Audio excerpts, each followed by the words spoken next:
Hello, good morning. आणि आज आहे पाडवा. गुढीपाडव्याच्या तुम्हा सर्वांना खूप खूप शुभेच्छा.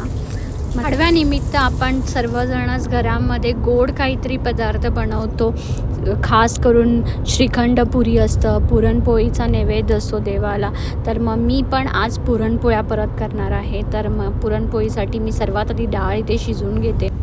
गुढीपाडवा खूप मोठा सण असतो, नवीन वर्षाची सुरुवात असते आणि त्याच निमित्ताने आपण खूप छान उत्साह असतं खूप काही करायचा. त्यामुळे आज छानपैकी दाराच्या बाहेर अंगणामध्ये गुढी उभी करतात, देवपूजा करतात, गुढीला सजवतात. अशा प्रकारे तुम्ही पण आज बघणार की आम्ही कशा प्रकारे गुढीपाडवा साजरा करतो. तर इथे माझी आता डाळ शिजून झालेली आहे. माझं थोडं प्रिपॅरेशन इथे माझं झालेलं आहे. मग आता दारामध्ये जाऊन आधी सर्वात आधी रांगोळी काढते आणि सर्वात पहिला गुढी उभी करायची आहे. मग इथे दारापुढे रांगोळी काढली छानपैकी. आणि सण म्हटला की तोरण येतच आणि दाराला तोरण हवंच अशा टायमाला. मग इथे मी दाराला तोरण लावलं होतं आणि बाजूला आंब्याच्या डहाळ्या लावल्या होत्या. US मध्ये आता स्प्रिंग सीझन चालू झाला आहे. मग आत्ता कुठे आम्हाला फुलं स्टार्ट होतात यायला, त्यामुळे आम्हाला बुके आणून असं छोटे छोटे फुलांचा हार बनवावा लागतो. आणि मी याच पद्धतीने बुके आणला होता. त्याचे फुलं कट करून मी त्याचा छान हार बनवला होता गुढीसाठी.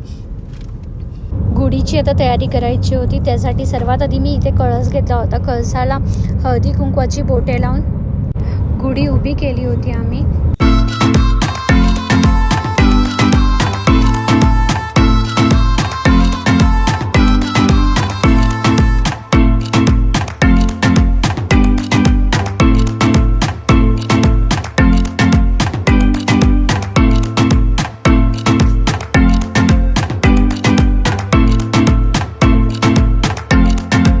अशा पद्धतीने आता पूर्ण गुढीची पूजा करून घेतली आहे आता आम्ही. आणि आता मी इथे देवाला नैवेद्य नैवेद्याची तयारी करायला घेते. सर्वात आधी मी पोळ्या करायला घेणार आहे.